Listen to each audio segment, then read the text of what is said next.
হ্যাঁ আপনি আছেন। হ্যাঁ তোমার নাম কি? আসিফ শিকদার। দেখি হাত, দেখি হাতেটাকে ভাঁজ করো। ভাঁজ করছো?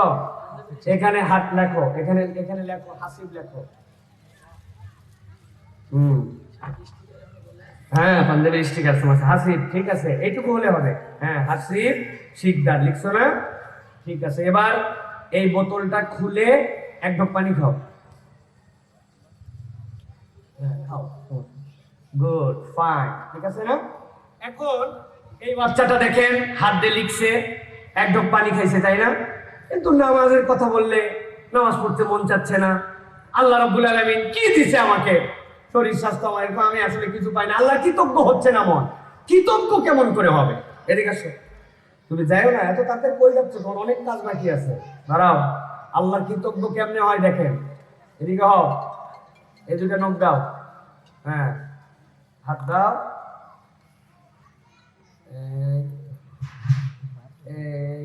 হ্যাঁ এই দুই নখ তোমার এখন খোলা যাবে না, ঠিক আছে? এই দুই নখ তোমার বাঁধা থাকলো, এই দুই নখ তোমার বাঁধা থাকলো। এখন তুমি হাসিব লেখো। হ্যাঁ কষ্ট হচ্ছে আগের থেকে? এ তো বানান ঠিক হচ্ছে না, দেখছেন অবস্থা। এবার এবার বোতল থেকে পানি খুলে খাও। এই নখ খোলা যাবে না, এই নখ খোলা যাবে না, এই নখ আবার পানি খুলে দেয়, এই নখ এরকম রাখবে। এবার পানি খাও, বোতল খোলো আগে। হ্যাঁ এক হাত দিয়ে, তখন এক হাত দিয়ে খাইছো। হ্যাঁ তোলো তোলো, মুখে তোলো। আবার মুখ খোলো। হ্যাঁ মুখ খোলো, মুখ খুলে খাও, পানি দেখো। দেখছেন কত কষ্ট হচ্ছে? আমি এটা বোঝানোর জন্য বলতেছি, আমাদের বাচ্চাদেরকে কিছু প্র্যাকটিক্যাল জ্ঞান দিতে হবে। তুমি এই নখটা, হাতটা ব্যবহার করতেছো, তুমি হাতের প্রকৃত মালিক নও। তোমার এই দুই নখ বন্ধ করে দিলে তোমার হাতের সই করা পারফরমেন্স চলে যায়। তুমি বোতল থেকে পানি ঢেলে খেতে পারো না। আরেকটা জিনিস বলি, মানুষ খায় দুই দিক দিয়ে, মুখ দিয়ে খাইছে না, আরেকটা খায় নাক দিয়ে। নাক দিয়ে কে দেয় অক্সিজেন? আপনারা বাজার থেকে কিনে আনেন তো না? ব্যাগে করে আনেন না পলিথিনে? আচ্ছা হাসিব, তুমি কতক্ষণ পর্যন্ত এই নাক মুখ ধরে রাখলে তুমি আটকায় থাকতে পারো? তোমার যদি কষ্ট হয় আমার হাতের এখানে বাড়ি দিবা, ঠিক আছে? আমি তখন ছেড়ে দিব। হ্যাঁ দেখি কতক্ষণ, কয় সেকেন্ড পারে, ভালো করে ধরো। হ্যাঁ এই দেখছেন 15 সেকেন্ডে শেষ। মুখের খাবারটা আপনি কিনে খান, কিন্তু নাকেরটা আল্লাহ রাব্বুল আলামিন খাওয়ায়। কিসের এত বড়াই? কিসের ভাব মারি আমরা? কিসের ভাব আমাদের? সুতরাং এই অ্যারোগেন্স অফ নলেজ সব জেনে ফেলছি, আল্লাহর বিধান ভাল লাগে না, জি না। নিজেকে মাঝে মাঝে পানিশ করবেন, নাক মুখ ধরবেন। আল্লাহর নামাজ পড়তে মন চাচ্ছে না, ফজরে উঠতে মন চাচ্ছে না, দরকার নাই। আল্লাহর নিঃশ্বাস বাদ দিয়ে তুমি চলো।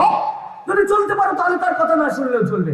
বাচ্চাদের এরকম প্র্যাকটিক্যাল কিছু কিছু নলেজ দিবেন, যেটাতে ও অনুভব করতে পারবে যে তোমার এই দুই হাতের নখ বেঁধে দিলে বাবা, এই তিন নখ বেঁধে দিলে কি মুসিবতে তুমি পড়ে যাবা।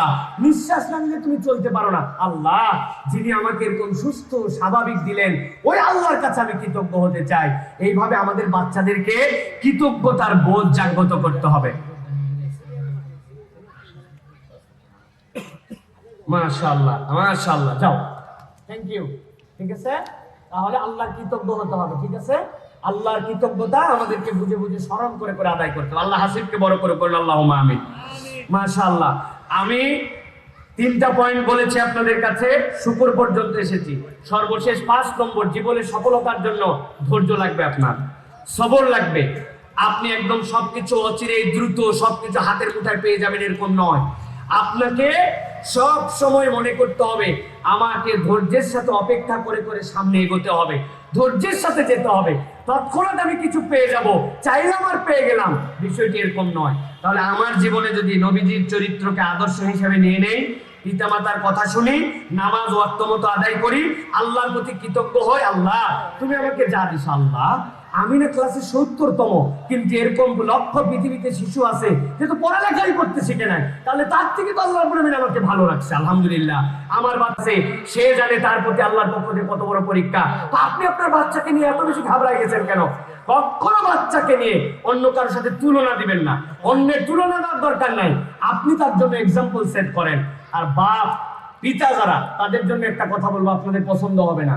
বাপেরা এত ব্যস্ত, এত ব্যস্ত।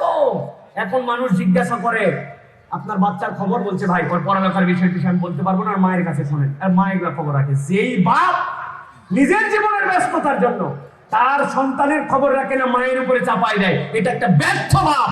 এই বাপ হচ্ছে একটা সমাজের জন্য, আমি বলবো এই বাপ একটা সমাজের জন্য আমাদের কালপ্রিট বাপ। আপনি আপনার এত ব্যস্ততা, আপনার উত্তর প্রজন্ম, সে আপনার বংশ, সে আপনার রক্ত, সে আপনাকে সামনে প্রেজেন্ট করবে, আর আপনি তার খবর জানেন। আপনার এত ব্যস্ততা দুনিয়ার বুকে, এটা কাজ দেবে না প্রিয় ভাইরা। আর সর্বশেষ বলবো আপনাকে প্রিয় ভাইরা, আপনার আমার জীবনে এই যে প্রচুর পরিমাণে আপনার আমার জীবনের বাধা আসবে, এই বাধাগুলোকে কখনো মনে করা যাবে না যে আমি টিকাতে পারবো না। আস-সা'য়ু মিন্না ওয়াল ইতমামু মিনাল্লাহ। মানুষ বাধা আসবে, কিন্তু এই বাধাকে বাধা মনে করবে না। আল্লাহর দিকে তাকায় যদি সামনে যাওয়ার চিন্তা করে, তাহলে আল্লাহ রাব্বুল আলামিন তাকে উত্তরায় দিবেন। আল্লাহ কবুল করুন, আল্লাহুম্মা আমিন। একটা অভিভাবকদের প্রশ্ন আর একটা বাচ্চাদের প্রশ্ন, দুইটা প্রশ্ন আমাদের সমাজে চলে, এরকম দুটা উত্তর দিয়ে শেষ করে দিব। প্রশ্নটা কি? বাপ মা অনেক সময় আমাদের সন্তানদের প্রশ্ন এড়ায় যায়। ছোট বাচ্চাদের ভাই এত প্রশ্ন করতে হয় না, চুপ করো, এগুলো কি বুঝো তুমি, এগুলো বলি না। সন্তানদের প্রশ্ন এড়ায় যাবেন না, এর জন্য আপনাকে ট্রেন আপ হতে হবে। আপনাকে বলছে আব্বা আমি মায়ের পেটে কিভাবে গেলাম, আপনি চিন্তা করছেন হায় হায় আমি এখন উত্তর কিভাবে দিব, এই ইজ্জত থাকে উত্তর দিলে। আপনার তো জ্ঞান নাই উত্তর দেওয়ার মতো, আপনি জ্ঞান চর্চা করেন। আপনি বলবেন বাবা মুরগি দেখছো, মুরগির বাচ্চা কিসের থেকে হয়, ডিম থেকে, তো মুরগির ডিমের ভিতরে কিভাবে বাচ্চা গেল, ও তাই তো। আপনি একটা বুঝ দিয়েছেন তাকে, মিথ্যা নয়, কিন্তু 100% ট্রুটাও তার বয়স হয়নি বলার মতো, আপনি তাকে একটা নলেজ দিয়ে দিলেন। আপনার মধ্যে এই প্র্যাকটিস থাকা লাগবে। এখন আপনি বাচ্চা প্রশ্ন করে আপনি নিজে জানেন না, খালি সাটা দেন, খালি সাটা দেন, আপনি বকা দেন, হবে না। এটা একটা। আর বাচ্চারা অভিনব অভিনব প্রশ্ন করে। এক বাচ্চা জিজ্ঞাসা করছে যে আমরা অল্প একটু দেখতে পাই, আল্লাহ সব দেখতে পাই, কিভাবে সব দেখে আল্লাহ কিভাবে? উত্তর অনেক আছে, কিন্তু আপনি বলবেন দেখো বাবা তুমি একতলার ছাদের উপর থেকে নিচে তাকাইছো, কত দূর দেখতে পাচ্ছ?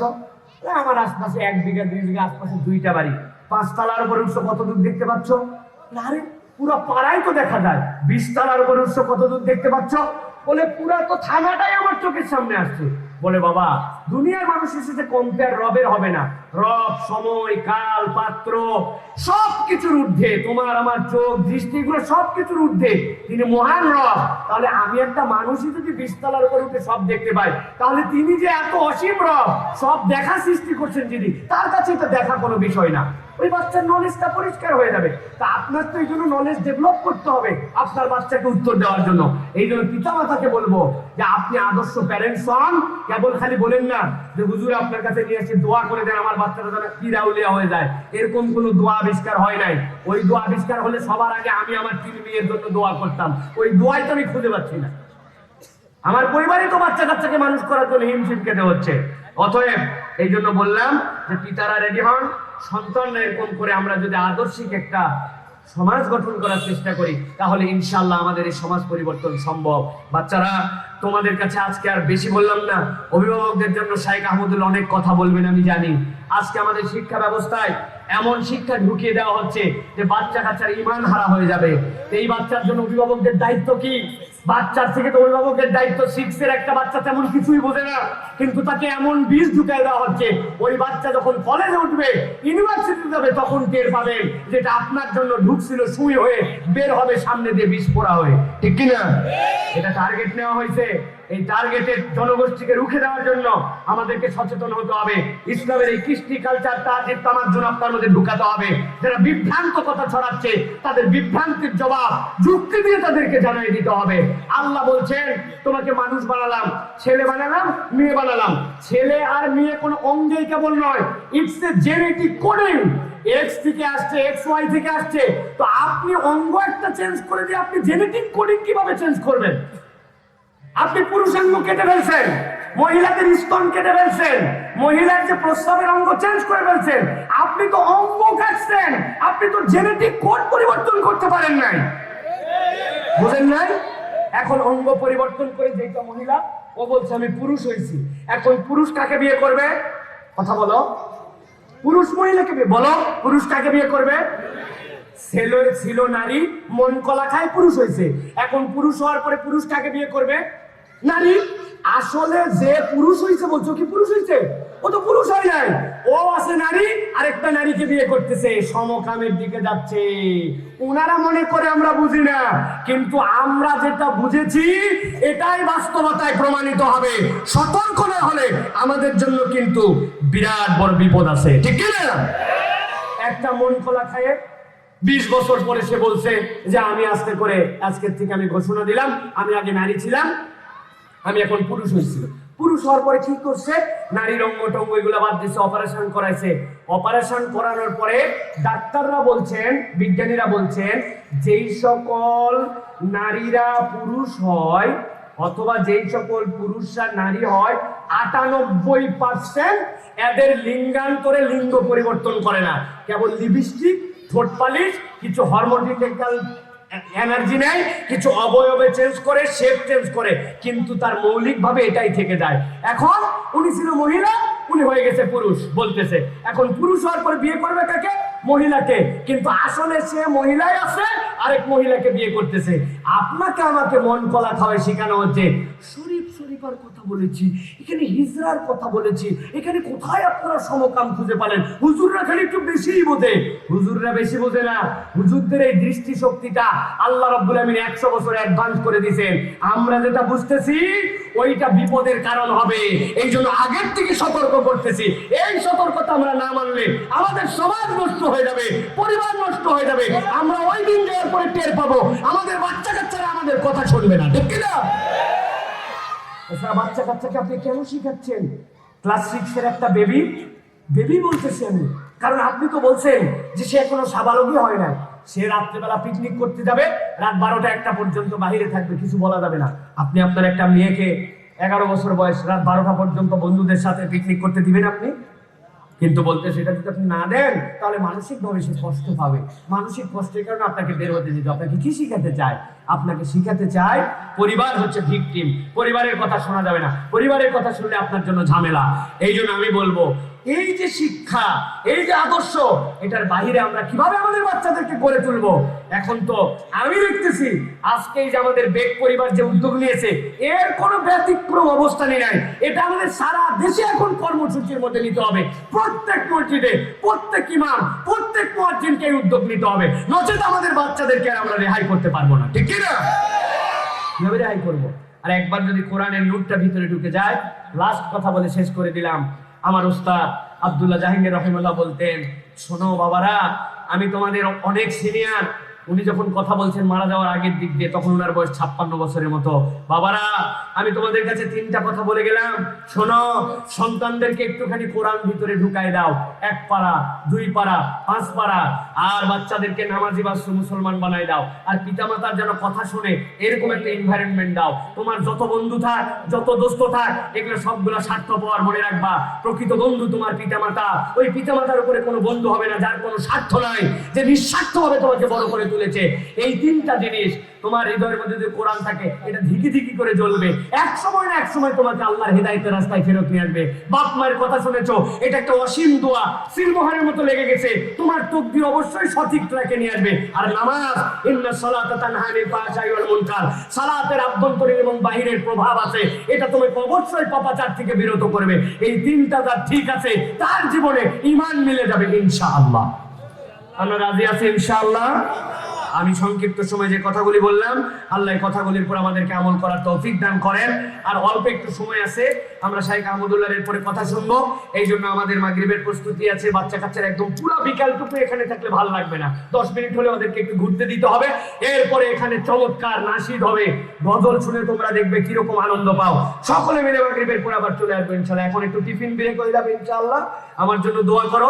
আমি তোমাদের কাছে আসছি, টোটাফাটা যা কথা বললাম, আল্লাহ যেন আমাকে আমল করার তৌফিক দান করেন। আল্লাহ বলবেন যেন আমাদের এইটাকে একটা সোনার পরিবেশ থেকে পুরা দেশের মডেল হিসেবে উপস্থাপন করার মতো তৌফিক দান করেন। যারা এই উদ্যোগের জন্য খরচ করলো, শরীক হলো, সকলের নাম তোমরা জানো না, আল্লাহ যেন তাদের ব্যবসায় বারাকা দান করেন। আল্লাহ বলবেন এই স্পন্সর করেছেন, যারা সহযোগিতা করেছেন, যারা আয়োজন